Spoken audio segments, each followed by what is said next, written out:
I work as a data analyst for a mid-sized marketing firm, the kind of place that talks about innovation, but still runs on decade-old software and endless meetings that could have been emails. I'd been there about 3 years when my story started, long enough to know how to play the game, but not long enough to stop caring. My manager, Rebecca, was, how do I put this gently, a professional delegator. She was one of those people who loved to say things like, let's collaborate, when what she really meant was, do my work and let me take credit. She wasn't mean exactly, just the kind of boss who smiled too wide and talked too loud, like she was always performing. Her office was covered in inspirational quotes like, teamwork makes the dream work, and work smart, not hard. Ironically, she didn't either. Anyway, our company had been trying to land a huge client, a national retail chain looking for a new marketing partner. If we got the account, it would basically guarantee everyone's job security for the next few years. So when the call went out for a fresh analytics proposal, I volunteered to take it on.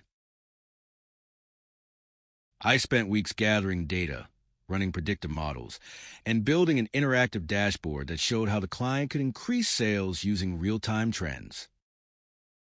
It wasn't easy. I worked late nights, weekends, and drank enough coffee to fuel a small army. But by the end of it, I had something I was genuinely proud of.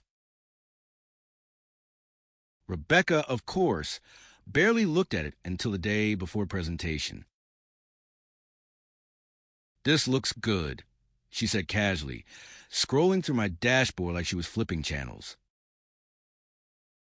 But I think it needs more energy, maybe some flashy visuals. It's supposed to be clean and functional, I said. It's built to be used by their marketing team, not to impress people for 5 minutes. She nodded absent-mindedly. Right. I'll make a few tweaks tonight. The next morning, we had the big client presentation. Rebecca waltzed in with a huge smile, wearing a bright red blazer like she was about to host a TED Talk. When the meeting started, she opened my dashboard, cleared her throat, and said, I'm so proud of what my team built for you. I've personally spent weeks refining this data model. I felt my jaw tighten. My team, huh? I let it slide for the first few minutes. But then she started describing things wrong.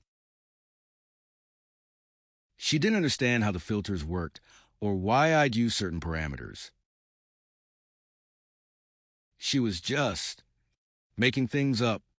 One of the client's tech reps asked a specific question about the machine learning model, and Rebecca froze. She gave some nonsense answer about trend acceleration forecasting, which isn't even a real term. The room went quiet. The client frowned. Finally, Rebecca turned toward me and said, Right, why don't you explain it?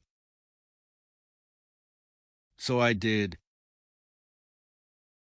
I walked them through the entire logic of the model, the variables, the predictive margins, the confidence intervals. I used real examples, showed how it was actionable, and even demonstrated how it could be customized for their seasonal campaigns. When I finished, the client clapped. They literally clapped. Rebecca smiled tightly. Yes, exactly what I meant. I wanted to laugh, but I didn't. A week later, we found out we landed the client. Huge win. Everyone in the department got congratulated. Rebecca was praised in a company-wide email for leading the analytics proposal that secured the contract. I didn't even get a mention. That night, she called me into her office and said, I just wanted to say thank you for your help on that project. You really made me look good. I just smiled and said, glad I could help. But that was the moment I decided.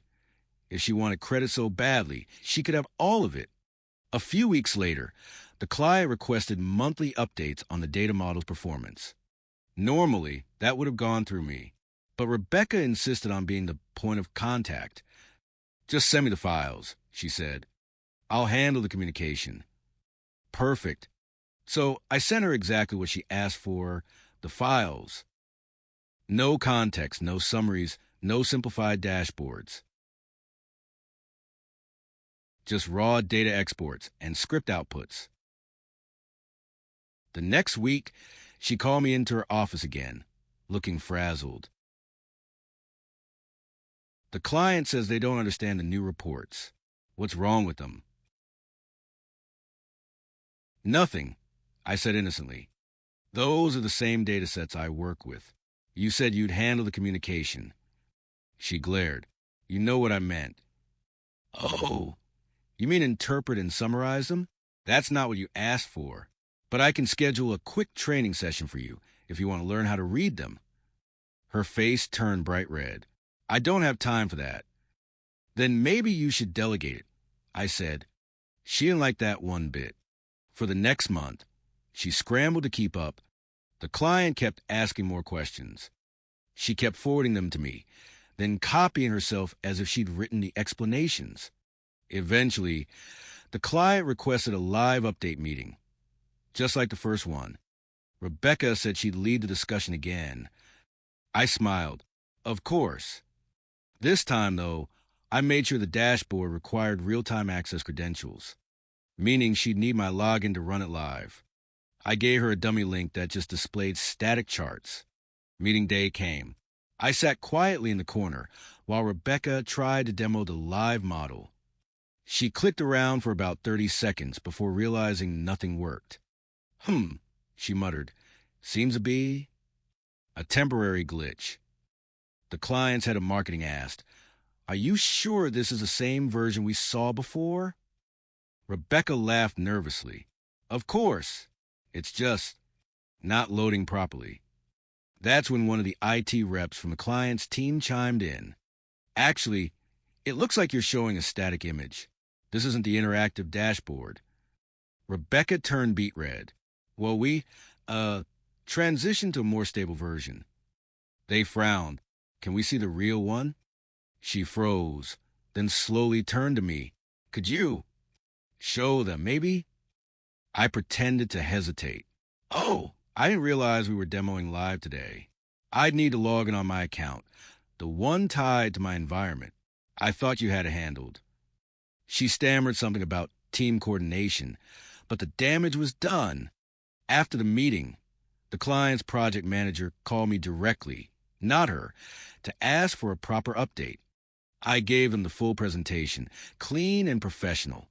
They thanked me and said, We can tell who's actually running things. A few days later, HR called me in for a check-in.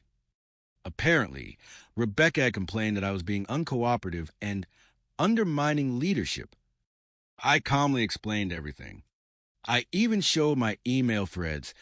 Every time she took credit, every time she requested files without context, every time I was excluded from meetings I should have been in. HR sat in silence for a long moment. Then one of them said, It seems like there's been some miscommunication. I just smiled. Maybe, but you might want to ask the client who they think's been doing the work. 2 weeks later, Rebecca was transitioned into a new role, corporate speak for demoted. She's still with the company, but she's no longer managing anyone. Now I report directly to the department head, who made sure my name was on every future project. Funny how things work out. And Rebecca? She still avoids eye contact with me in the break room. But she did hang a new quote on her office wall recently. It says, Leadership is about accountability.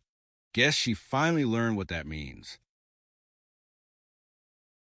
Thank you so much for watching. If you enjoyed, please leave a like, subscribe, and turn on notifications to not miss another upload.